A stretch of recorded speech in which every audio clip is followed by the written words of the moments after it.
Others survived by selling matches, newspapers, or pieces of old rags.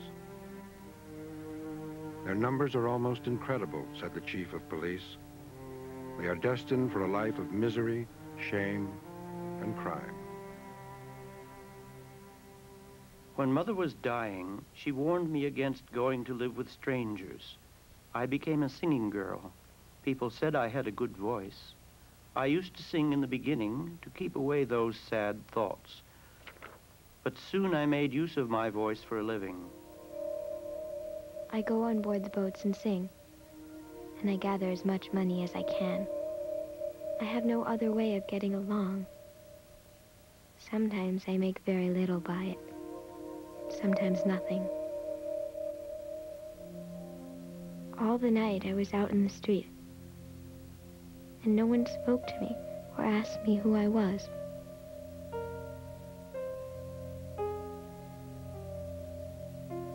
The police began arresting vagrant children, some as young as 5, and locking them up with adult criminals.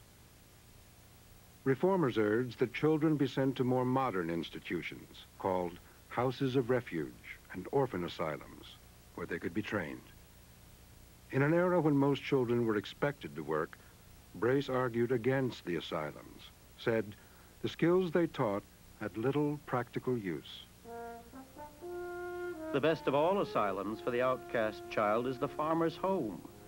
The great duty is to get these children of unhappy fortune utterly out of their surroundings and to send them away to kind Christian homes in the country.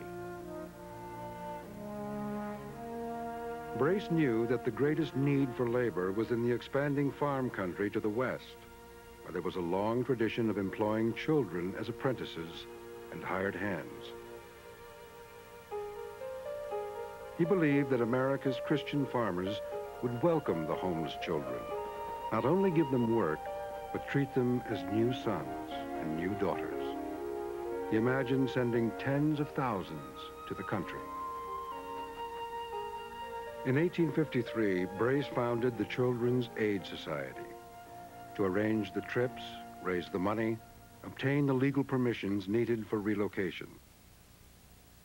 To recruit likely children, Brace and his staff of volunteers visited orphanages and reformatories and the homes of impoverished parents. Found one room not more than 12 foot by 10 with 2 women and 5 children. The boy, Peter Casey, would like to go to the country, but the mother said she would rather die than part with him. In general, the mothers do not like to part with their children, even to get them in much better situations. But desperate parents often saw little hope. Many surrendered custody of their children in hopes of ensuring their survival. This is to certify that I am the mother and only legal guardian of Hattie Moxley. I hereby freely and of my own will agree for the Children's Aid Society to provide a home until she is of age. I hereby promise not to interfere in any arrangements they may make. To the children, surrender often meant an inexplicable break with their families.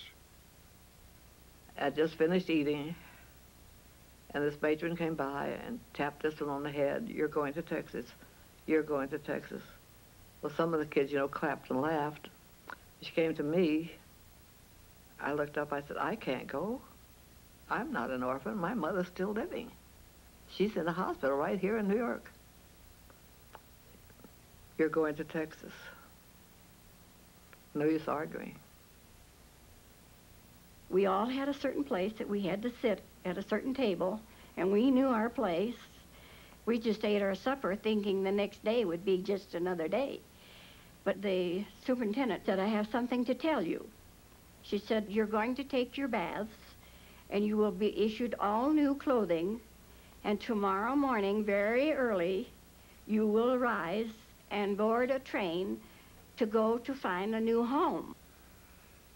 I don't know what to think sometimes. Some of my brothers tell me that my biological father was no good.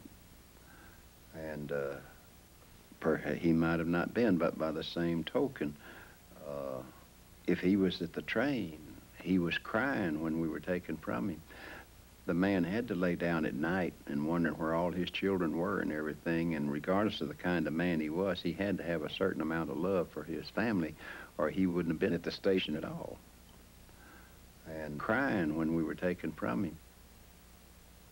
I'm sure that it was circumstances that he couldn't help. 3 times a month, agents of the society assembled the children into groups, ranging from 6 to 150. The groups were booked at a discount on regular passenger trains. The trips were planned so as to arrive on Friday, usually leaving New York Tuesday noon. We filled one end of the car, or if the party was large enough, a coach was put on for us. I do remember the children milling around outside the train waiting to be assigned our seats. The big problem was that you never knew what the future held for you. You had no idea what the future ever held for you. And that was a great concern and a great worry.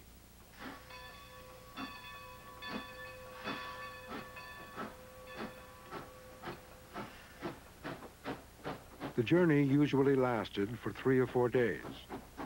The children never left the train. They slept in their seats. I didn't cry. I guess I was too angry to cry. We were going too far, too fast.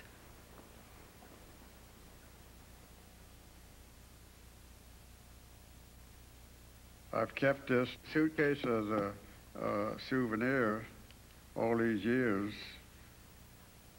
Each one of us had one. And I don't suppose it's very expensive, not over a couple of bucks. But we had the handle here we could carry it by. I had all my possessions in there, which wasn't much, just clothes. No shoes, just a change of clothes. I had the whole future ahead of me, and I didn't know what to expect. But I didn't want to stay in an orphanage. On the journey west, the agents tried to comfort the children. They gave each child a hand Bible and spoke of the good homes that awaited. Sometimes the agents sang to the children. Where the fragrant breezes sigh, from the city's blight to the green woods bright, like the birds of summer fly.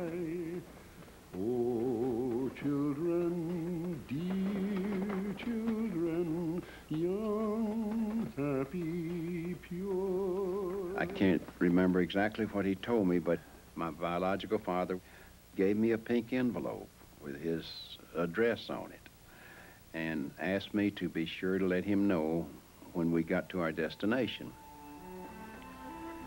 I took the envelope that my father had given me and put it on my inside coat pocket, trying to be very protective of it.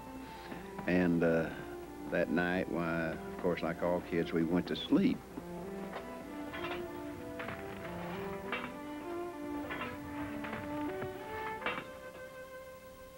The next morning, I woke up, and I guess the first thing I thought of was my pink envelope, and I reached in my pocket, and it was gone. And I was kind of heartbroken, of course. And I asked Leo to get down on the floor and help me look for it. And we were looking for it when one of the caretakers came by and asked us what we were doing and told her that we were looking for the envelope. I was afraid to tell her